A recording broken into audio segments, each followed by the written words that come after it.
Hey, Ray. Yeah. You have to close it.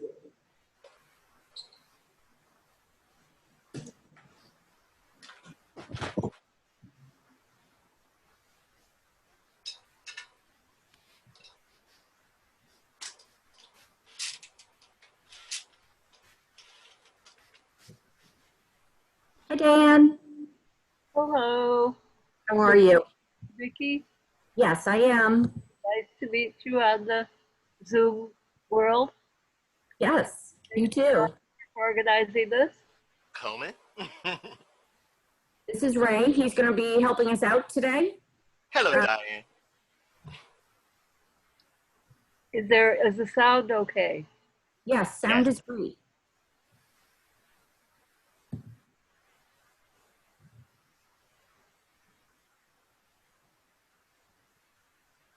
So Ray, can you go to the participants? Uh-huh. Hello. Hey, Mimi. Hello, Ray. How are you? I'm awake. Go to the participants. Click There. on. Where? Go to the participants on the interpreter Mimi. Okay. It should light up and say unmute or more or mute and more. Yeah. Click the more. Uh-huh. And it should give you the option to spotlight the video. Spotlighted. Okay. And so then when when Jay comes on, then what you would do is just click onto Jay's and click on spotlight for her, and that will take Mimi's off and make her spotlighted. Okay. Easy? Yeah. Okay. Like I said, I just never knew for sure if it was actually really working. Because Right. my Lenovo is kind of conflicted with Zoom because the code has it trying to be used as when it's in the touch panel mode. Mm-hmm. So it gets it confusing. Windows 10 is not the best with their updates. The more they make something better, the worse they do it. Okay. Well, let me get them settled. Get this done so I can get on. Just trying to pull up their. Vicky, do you have to do something to allow Jay in? No, she's there. Yeah, she said she's having a hard time getting in. So, let me see.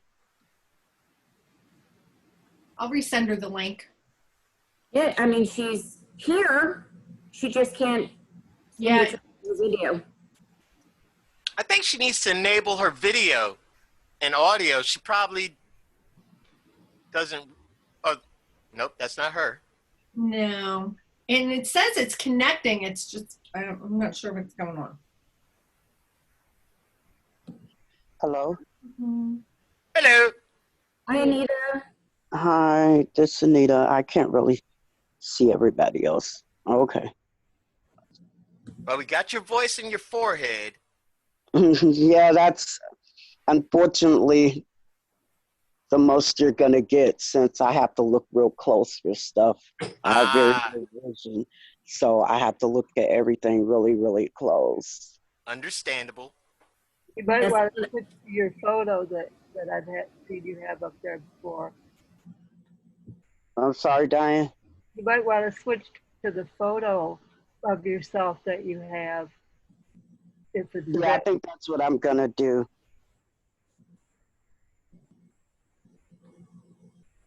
Oof. my hair. Oh, shucks. Oh, there she is. Hi. Hello. Doesn't show my photo anymore. I don't know why. Oh, okay. If you turn your camera off, Yeah, when I turn my camera off, usually I have a photo that shows up. I tried it and it does not do that anymore. no, not in Zoom. It will during as a panelist, Zoom it it won't let does you do for that. me. Yeah, usually in Zoom it does for me. Oh, Yeah, all the time. Today, now it's not showing my photo. oh no. But you're saying it's because she's a presenter. Is that right? You see, in Zoom, there's two different types of meetings that you can have. One is a regular meeting and one is a webinar. And we are in a webinar today. That way it's only our pictures that are shown. Everybody else is just a guest watching.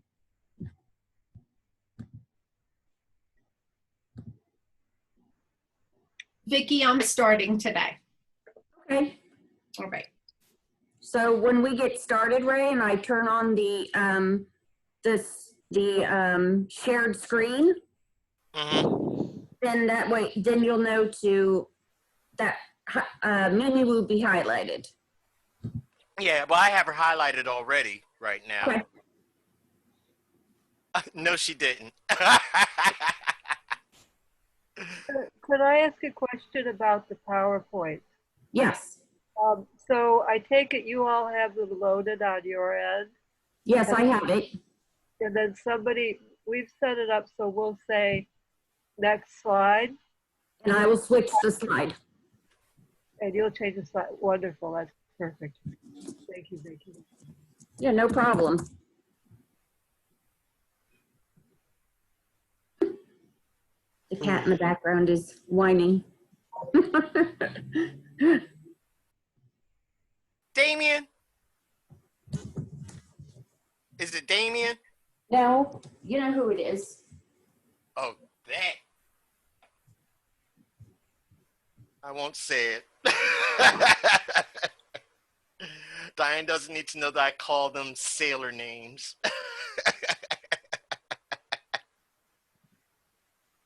No, Damien's here at my feet sleeping. He's such a Garfield. He is. Now she's scratching. The cat. Yep. Uh-huh. At Love my cat. door. Go away. Before I break out the spray bottle.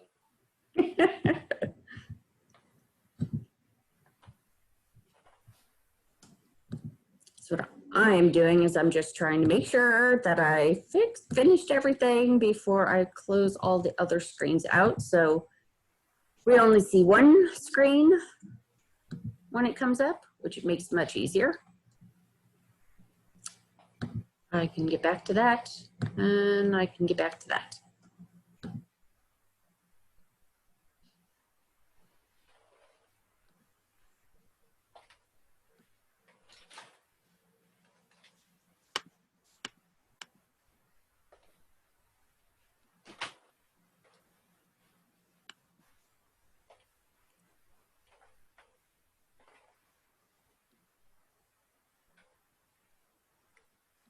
Taking there it is.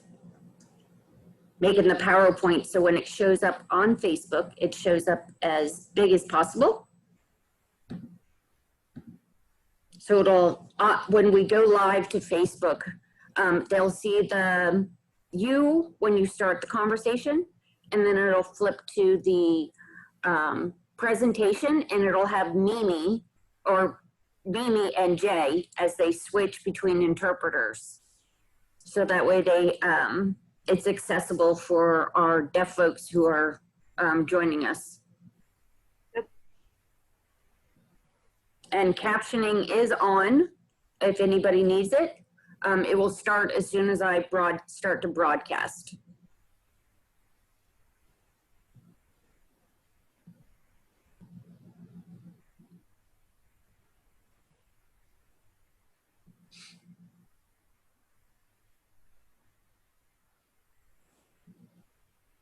So are attendees able to come in by Zoom or Facebook?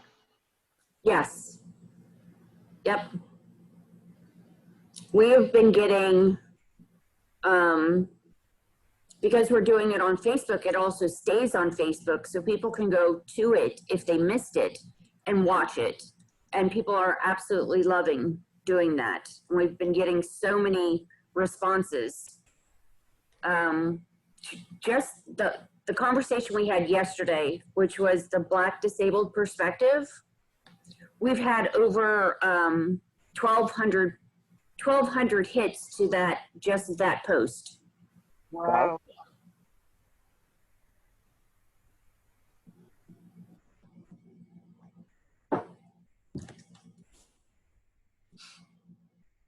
So it was great. Very powerful conversation. I was very happy. All right, so I'm going to take my face off of here because I don't need to be seen. There we go. And I'm going to get the Facebook to start. All right, start yourself. Come on.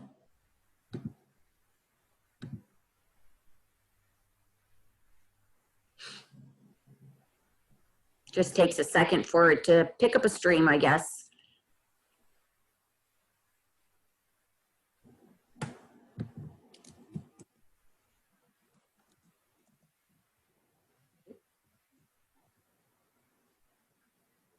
Auto captions are on, yes. Go live.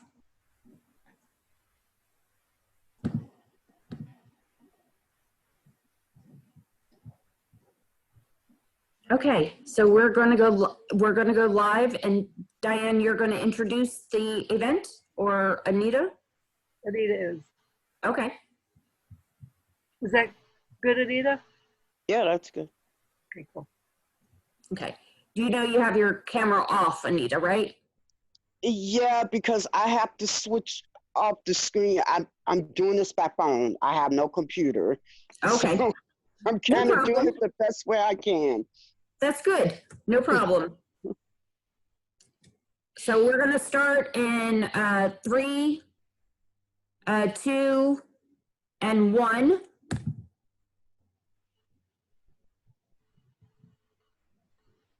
Hi, everyone. Thank you for joining us today for Not Dead Yet. We have Anita Cameron and Diane Coleman who are going to tell you about Not Dead Yet and how important it is. So I'm going to kick this off with, let's see, Anita, here you go. It's all yours. Thank you. Good afternoon, everyone. My name is Anita Cameron, and welcome to our Disability Pride Virtual PA presentation, Fighting Disability Discrimination During the COVID-19 Pandemic and Beyond. Again, I'm Anita Cameron. I am Director of Minority Outreach for Not Dead Yet, and myself and Diane Coleman, who is President and CEO of Not Dead Yet, will be doing this presentation.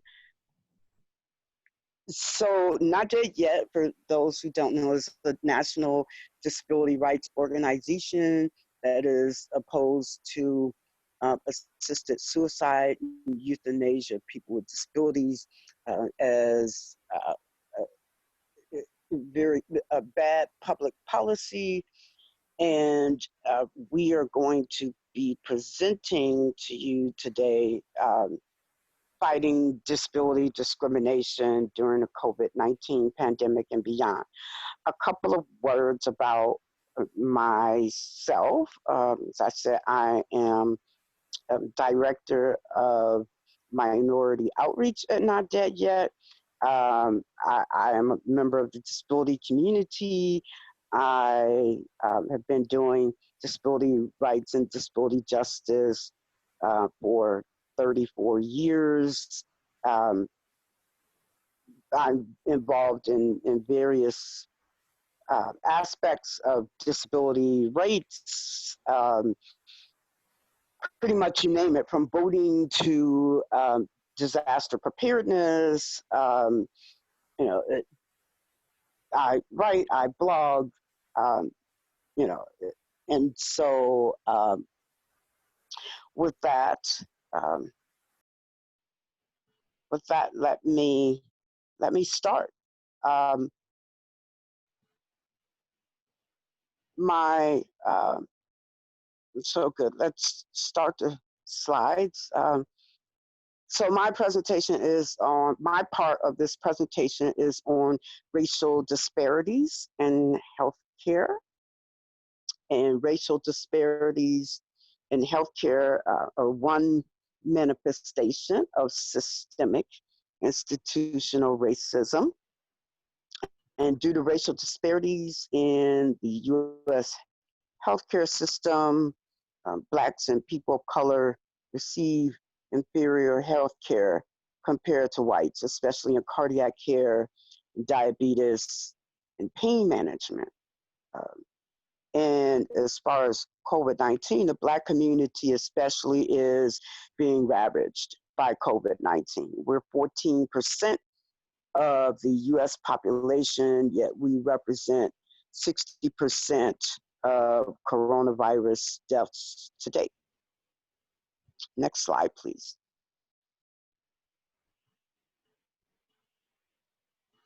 So treatment. So Blacks are the sickest patients waiting for organ transplants and yet often die waiting.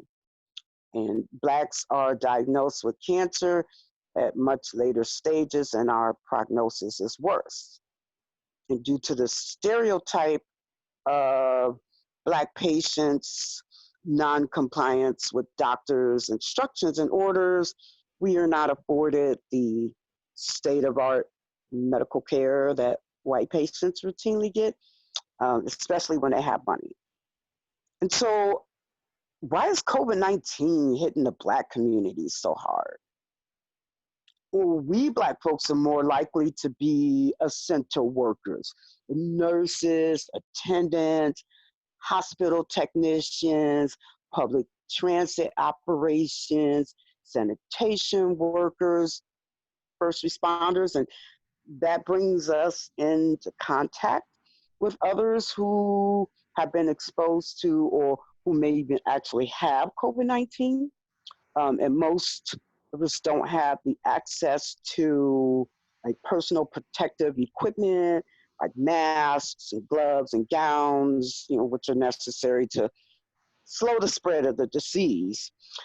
We Blacks are also more likely to live in poverty and not have health insurance. So when we get sick, we can't go to the doctor. And since we receive inferior health care compared to whites, especially in the treatment of diabetes and heart conditions and cancers, and those are three conditions that make COVID-19 more likely to be fatal, and we're dying at a much higher rate.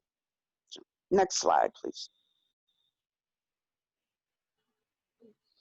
So Blacks and COVID-19. Blacks and Latinos in particular have been disproportionately affected by COVID-19 across the country, across all age groups and socioeconomic statuses. We get infected and we die at 2 to 3 times the rate of white Americans.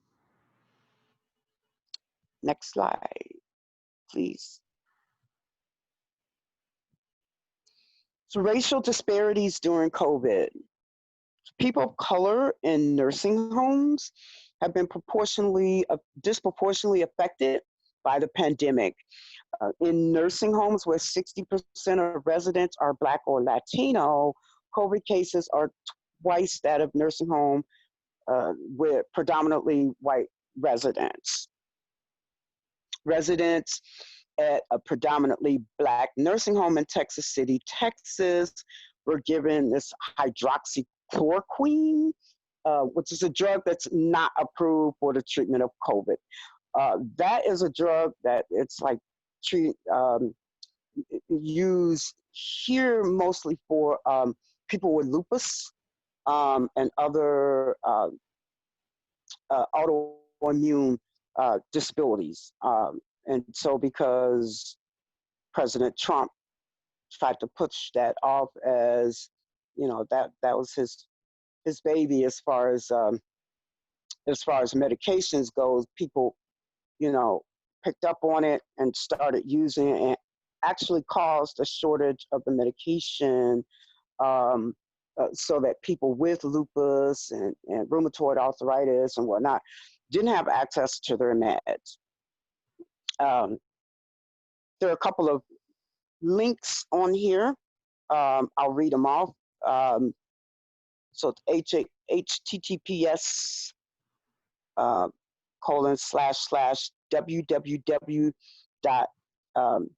nytimes.com/article/coronavirus-nursing-homes.racial-disparity.html.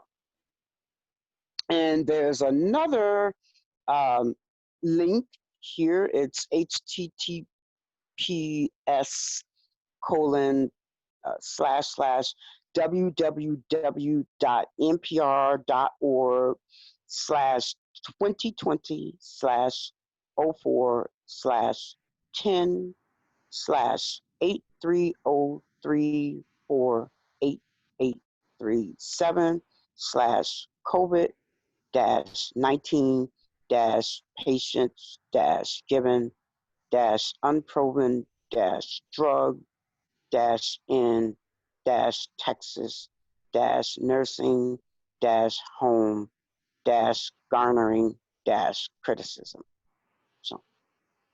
So while governmental agencies are saying that people in nursing homes are too medically fragile to be a transition to the community, that's the reason, particularly in the state of Illinois, many disabled folks reject that claim. And you would think with COVID-19 on the rampage in nursing facilities, there would be concerted efforts nationwide to get people out of those places first to safety and then their own homes. Like how many more people in nursing homes and other institutions for disabled folks have to get sick and die from COVID-19 before we do anything? Next slide. The death of Michael Hickson. Michael Hickson was a 46-year-old Black man from Texas. And Mr. Hickson was a quadriplegic, the result of a brain injury caused by a heart attack. Next slide. The death of Michael Hickson.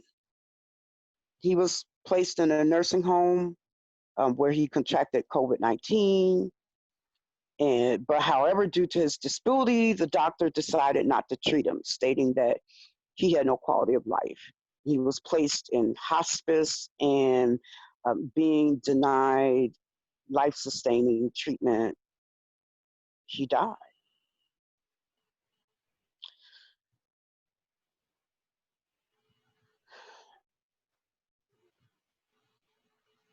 So thank you. That ends my part. Next, I'd like to introduce Diane Coleman, President and CEO of Not Dead Yet, who will talk about medical discrimination in COVID-19 triage policies. Thanks, Diane. Thanks, Anita. Can people hear me okay? So maybe everybody's on mute, but hopefully this is working out. So as Anita said, I'm going to be talking about COVID triage policies and how they're discriminatory. But first, let me say a little bit about myself. Back in I kind of grew up really not knowing there was a disability rights movement until I got into my early 30s, late 20s. And I was at that point practicing law for the state of California, prosecuting financial crimes. And I got invited onto the board of the Center for Independent Living and a number of committees. And the state attorney general's commission on disability, and really got introduced to disability policy and some advocates and activists around the country and locally. And some of the publications that were going on back then by the disability community. And I learned how on all those committees there could be a lot of lip service to the goals of non-discrimination, but very little action. Then I got introduced to ADAPT at a conference where some videos were shown of ADAPT protests. And that drew me in because I began to see examples of direct action where it got results that all the committee work, usually did not get. And so I started participating in that, and one thing led to another. So over time, a lot of people got worried about, in the late 80s and early 90s, the number of people with disabilities who were being medically euthanized. Sometimes they would say, well, pull the plug or get me out of this nursing home. And society would act like they were doing a big favor by killing them instead of getting them into the community. So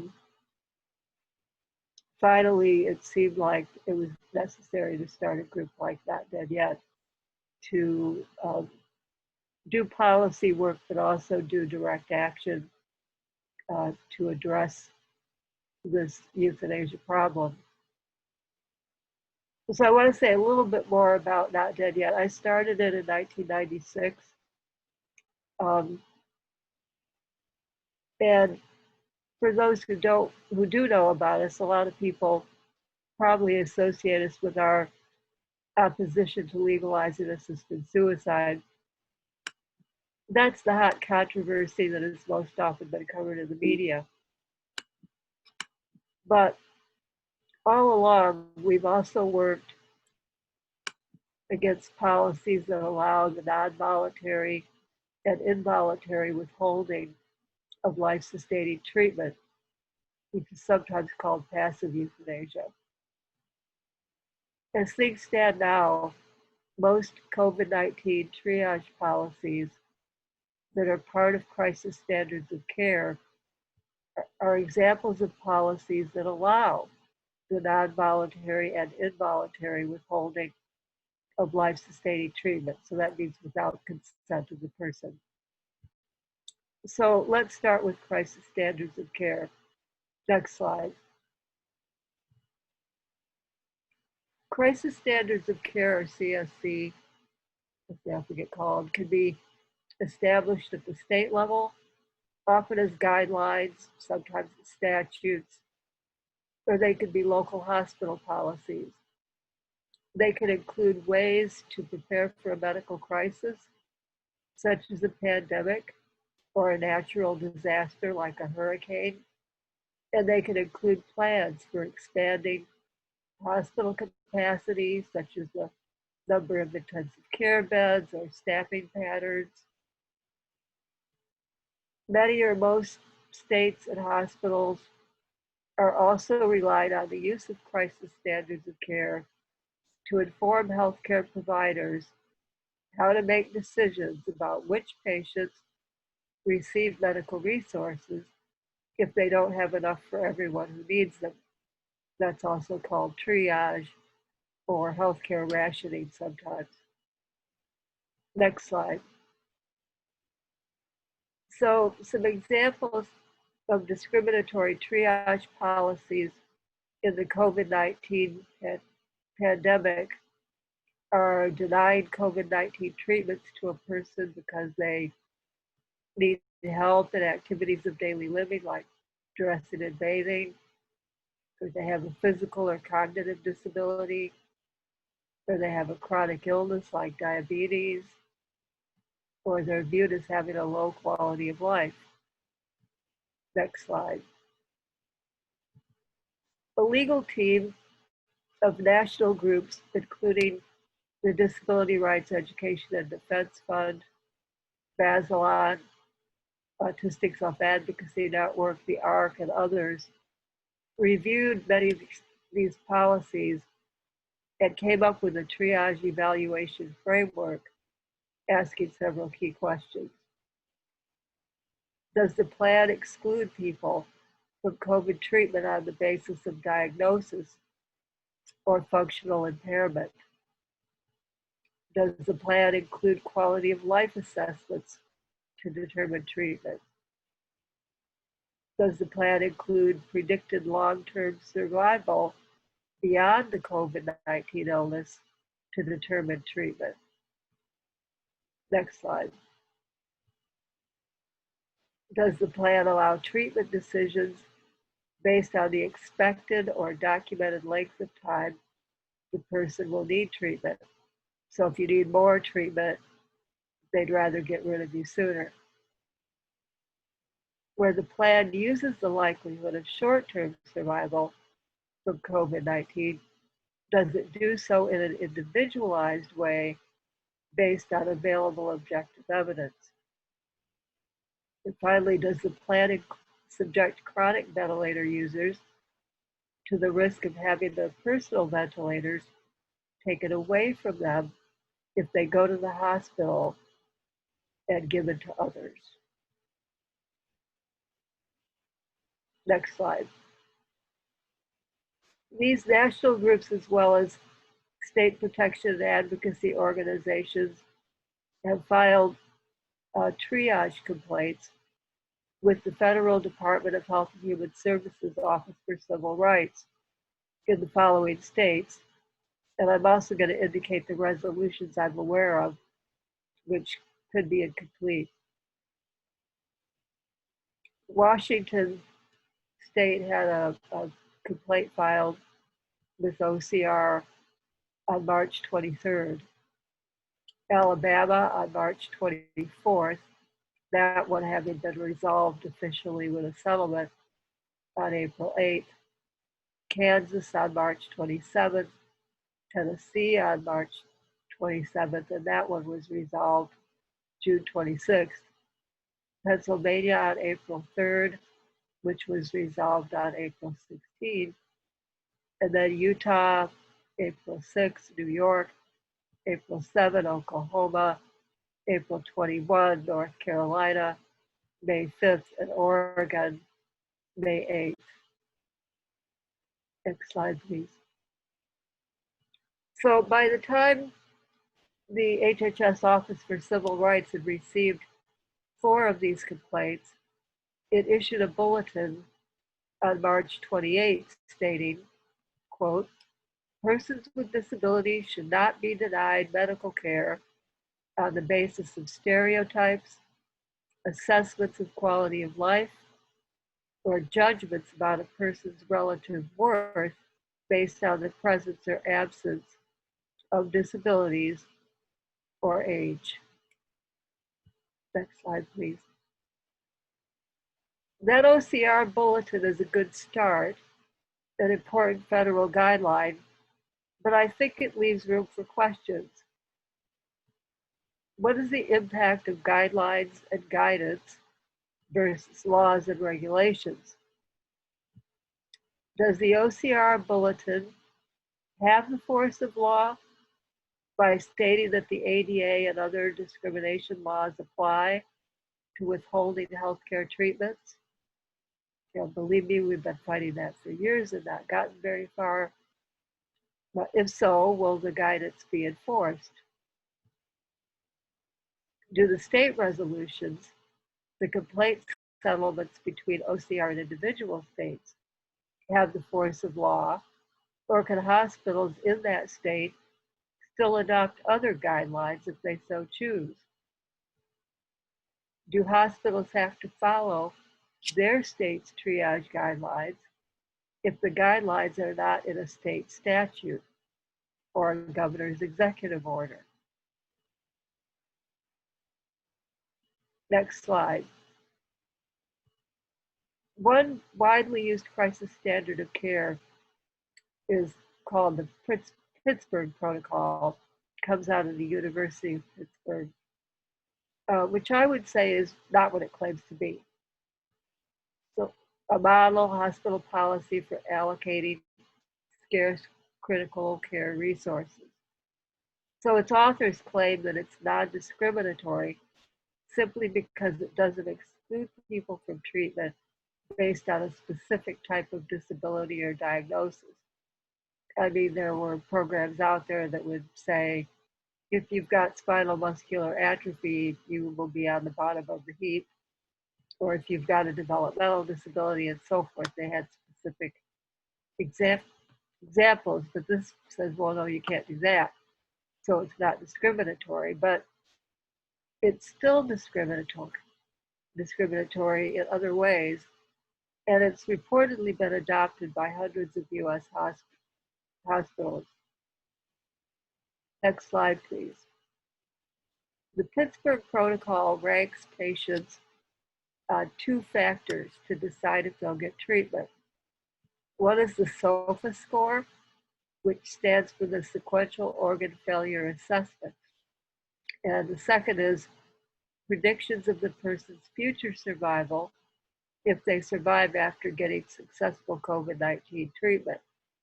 In other words, do doctors predict that they'll continue to survive less than 1 year or less than 5 years? Next slide, please. So what's in a SOFA score?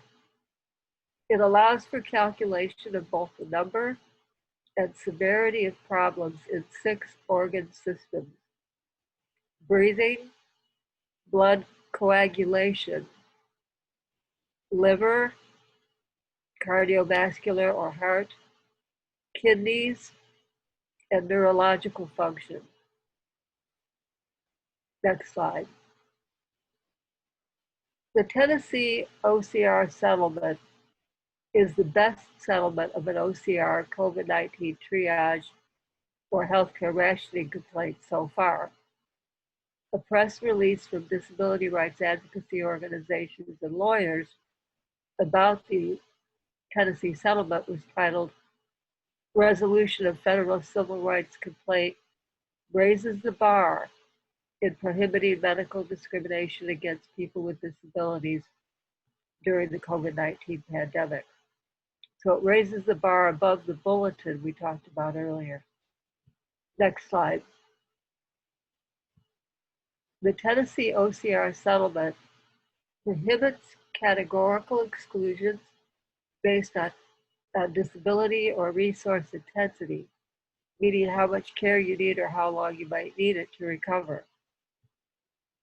It prohibits long-term survivability considerations, so it rejects rationing based on your future life expectancy.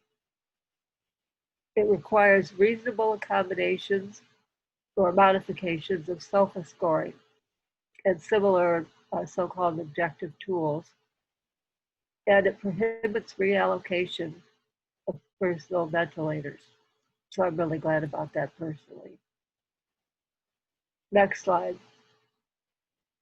Wouldn't it be good if all hospital crisis standards of care look like the Tennessee settlement with OCR? Not just for the pandemic, but for natural disasters and other crises going forward.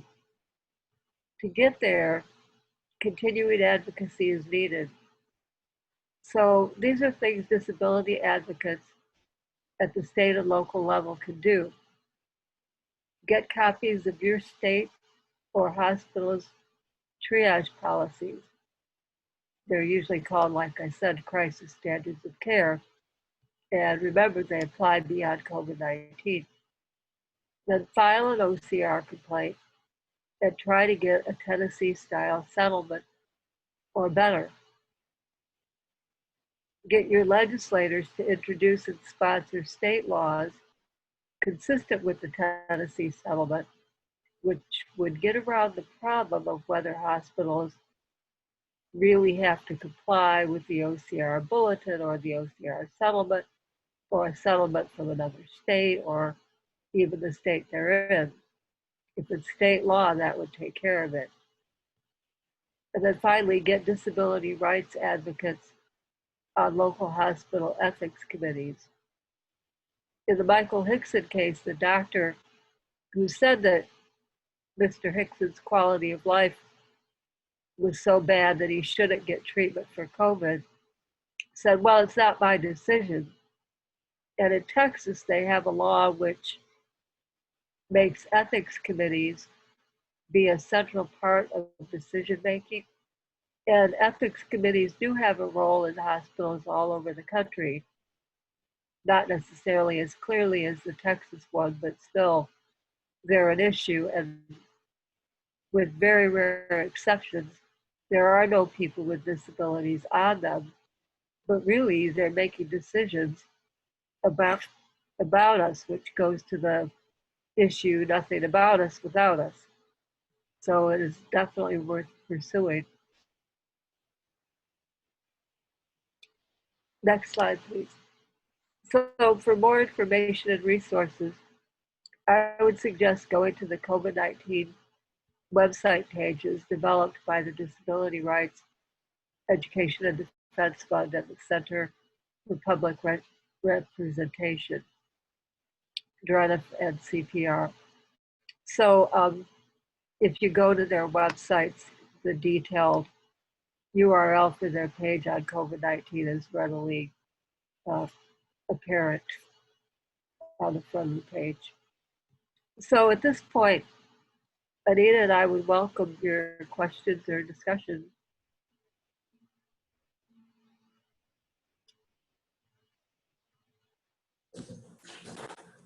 Somebody asked how they could get involved with Not Dead Yet. Well,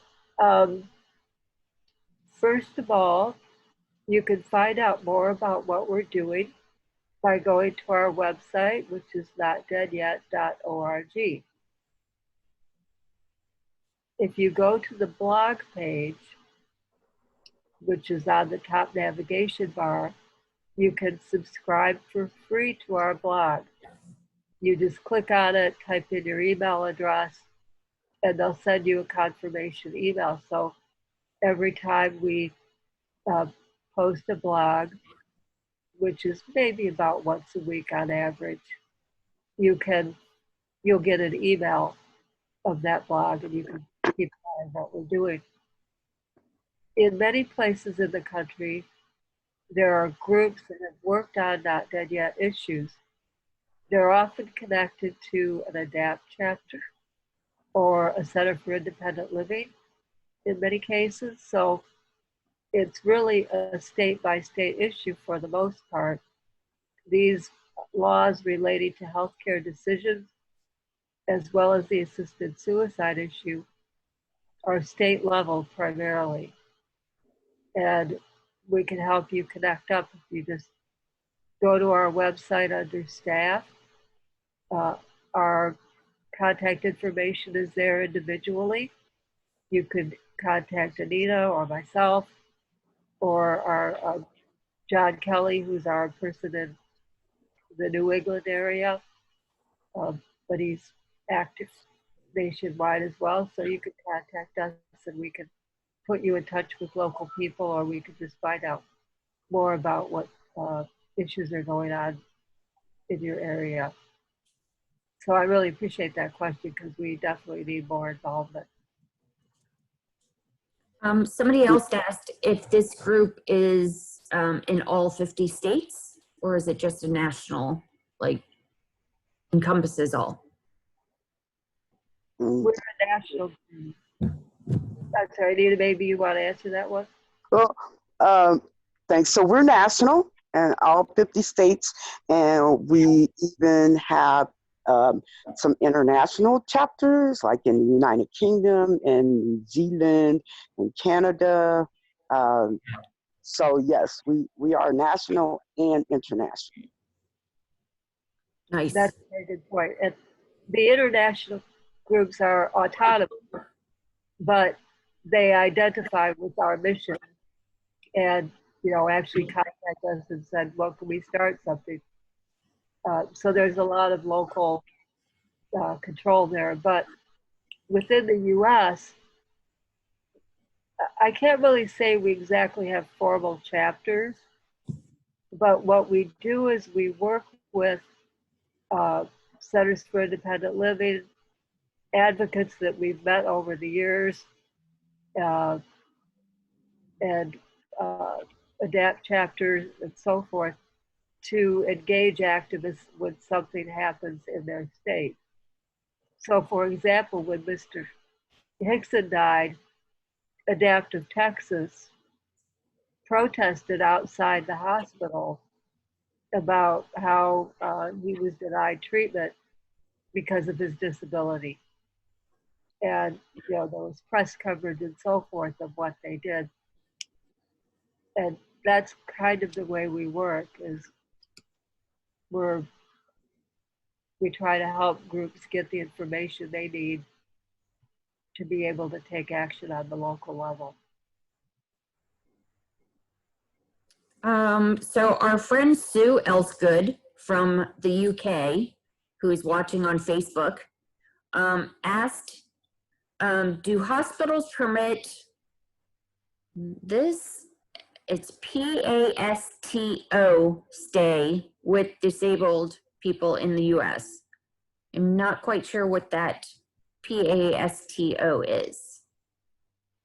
Neither am I. Is that an acronym that spells out something? Yeah, I'm trying to text with her on Facebook to ask her what that is, but I'm not sure.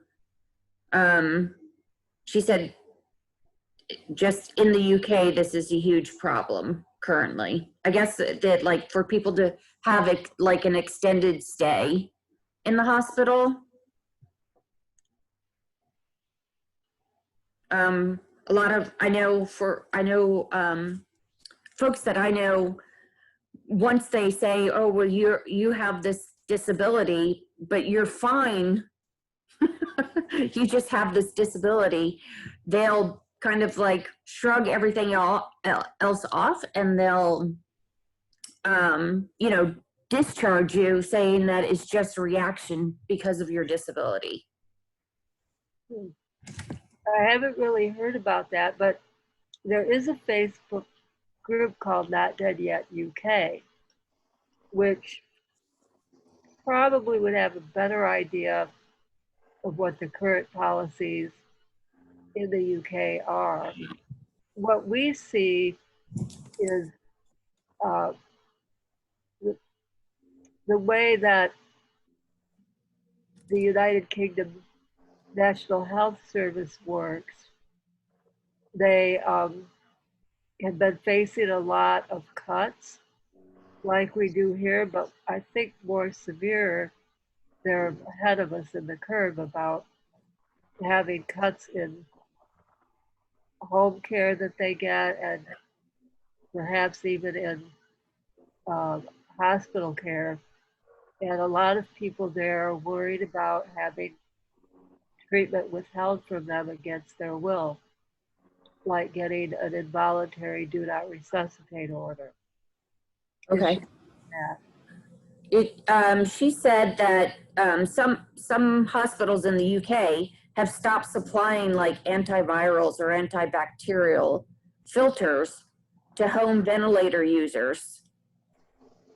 Are we facing this problem in the US? I occasionally hear that some insurances are providing less supplies necessary medical supplies than they used to. But Okay. I don't have the details. I did see one woman do a video that they are not providing sufficient incontinence products for Okay. her in the US. Oh, okay. I found out what that was. It's the personal assistance to stay with the disabled person in the hospital. Is Yeah, that's a hotly contested point here in the US as well, because they Yeah, look at, this Anita, I was recently in the hospital and was not allowed any visitors. And even though they knew that I was disabled and I was a fall risk, they did not allow my wife to be there with me to do the things that she would normally do to help me. And that was as recently as June, mid-June. and that pertains to COVID, but now at a, sometime maybe about 2 weeks ago or so, there was a partial, at least, resolution at the federal level saying that there need to be exceptions to the no visitor policies where the visitor is needed by a person with a disability who's hospitalized. And so that's being worked on here. But I think it's also an issue before COVID that there are limits on whether you could get an attendant in the hospital because the hospital says, well, we already provide you an aide through our regular hospital staff. But as most of us know who have more significant physical care needs, the hospital staffing is not sufficient for that. So it's been a struggle before COVID, and now it's been getting more serious. But the new policy from the feds is somewhat of an instruction to the hospitals to loosen up and really look at the individual needs of the person. But I haven't heard any follow-up of folks saying, oh yes, now it's working. okay. We have one last question. Would Not Dead Yet sponsor or co-sponsor local, individual, or collective direct actions for this cause? And how would you go about initiating this? We'd have to be in contact directly. We're very small. We have 1 full-time staff and 2 part-time staff. We have a very small budget. But we do sometimes support some of the needs to do a protest or just the information and help in doing things that people need to do to get to address the issues. So that would be something we'd have to talk about on an individual basis. Okay, well, that's great. That looks like all the questions. Oh, Sue from the UK said thank you for answering those questions for her. And so does Letitia. So we want to thank you both for being here today. I reached out to Anita because I knew that we needed to have this conversation with you during our 30-day event. And we're just so excited that you were able to come and do this for us. We want to thank our interpreters, Mimi and Jay, and also our captioner, Alan, for making this all accessible for us. Thank you, everybody who joined us today, and everybody out in Facebook world, because we had lots of hits coming in today. And I hope that everybody has a great day. And remember, we have ADA Palooza with the Mid-Atlantic ADA Center coming up soon. This is Anita, if I may. I just wanted to put out a plug, especially for Blacks and people of color, to get involved in Not Dead Yet, because you know, as we're seeing, you know, a lot of the utility laws and medical rationing and things of that nature disproportionately affect Blacks and people of color. I am more than willing to do trainings. Actually, myself and John Kelly, we are working on forming a national group of Black disabled to work with us, not only in Massachusetts where he is, but nationally, because unfortunately, in these situations, people of color are disproportionately affected. So if people are interested, you can contact me, A. Cameron at NDY, notdeadyet.org, or you can contact me at Anita Cameron 007 at gmail.com. If you want to know more about us, and if you want to work with us on this issue, because Blacks and people of color are definitely at risk in this. So thank you very much. Oh, thank you. And I hope everybody gets more involved in this. It is so important that we stand up for each other and protect each other. So again, thank you. Thank you, Diane. Thank you, Anita. And we will talk to you all very soon. Thank you. Thank you.